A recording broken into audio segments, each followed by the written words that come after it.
Hi, my name is Robert Chelle with Chelle Law, and my law firm assists veterinary associates with employment contract issues.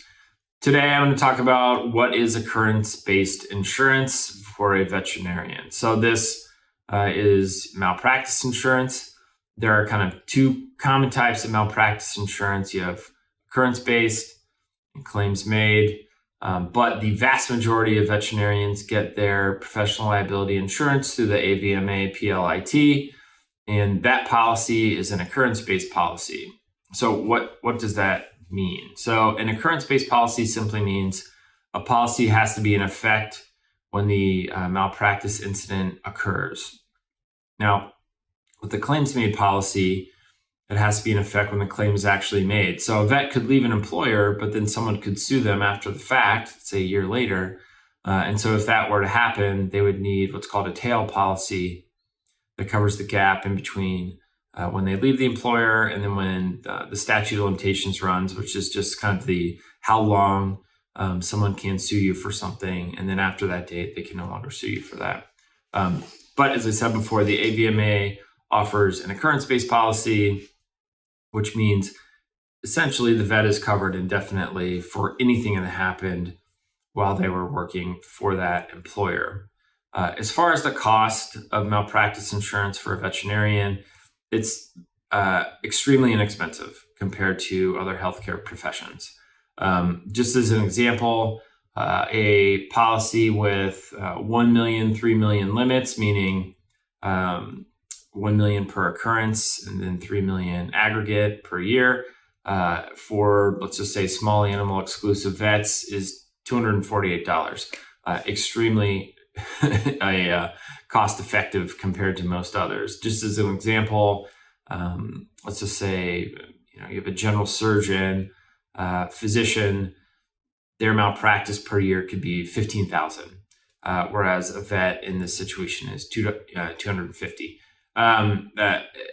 The most expensive liability insurance for a veterinarian is equine exclusive, and that could be with the same policy limits around $2,600 per year. So a significant, almost tenfold increase from small animal to equine, and it's all based upon damages. So obviously, damages to a cat versus damages to a horse could be significantly different. Now, it's pretty rare for someone to sue a veterinarian for malpractice. Most of the time, it's just simply not worth the time of the plaintiff's attorney. So anytime, someone decides to sue someone else for malpractice, obviously they need an attorney to assist them with that. And then when an attorney is kind of making a determination of whether they take a case or not, because almost all plaintiffs' malpractice cases are taken on a contingency basis, meaning the attorney only, gets money if they are actually successful in the lawsuit. And the damages are so small for most animals that it's just not worth the time of the attorney, to be honest. So, however, if you had a horse and maybe a race horse or, some kind of performance horse where they, could generate a lot of income and then something would happen to that, there could be a significant amount of damages and it make a little more sense to pursue an action like that.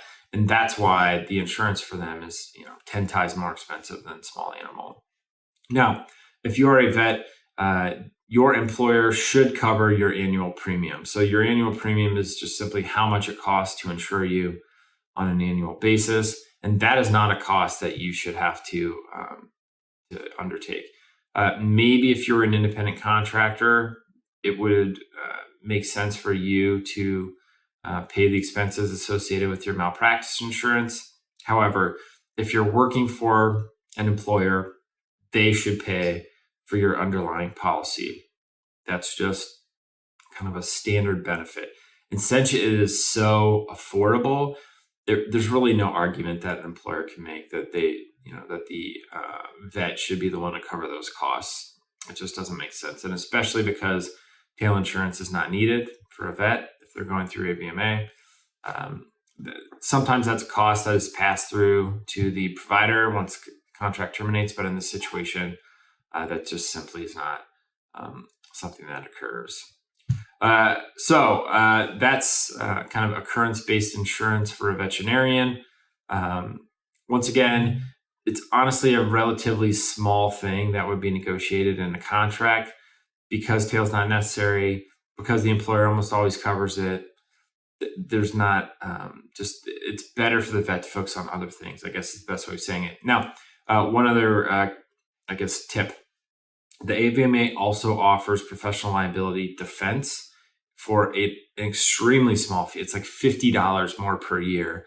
And if someone were to file a board complaint against you, you would automatically be provided legal counsel at no cost to the vet, unless there may be some kind of deductible that they would be responsible for. So I would suggest, if you are going to get malpractice insurance, which you will, that you ask for the employer to pay for the extra policy that will cover any kind of board defense. And if they're not willing to pay for it, obviously spend the $50 or $100 or whatever it is, so that you're covered for a board defense. To hire a licensing board defense attorney, I guess depending upon the severity of the case, can be anywhere between like $5,000 to $10,000, and it's just well worth the little amount per year to cover that. If you have any questions about your employment contract, you can call my law firm at the phone number listed below in the description, or you can reach us through our website, chellelaw.com. If you thought this video was helpful, please subscribe to the channel. We release videos every single day, and I appreciate you watching the video. Thank you.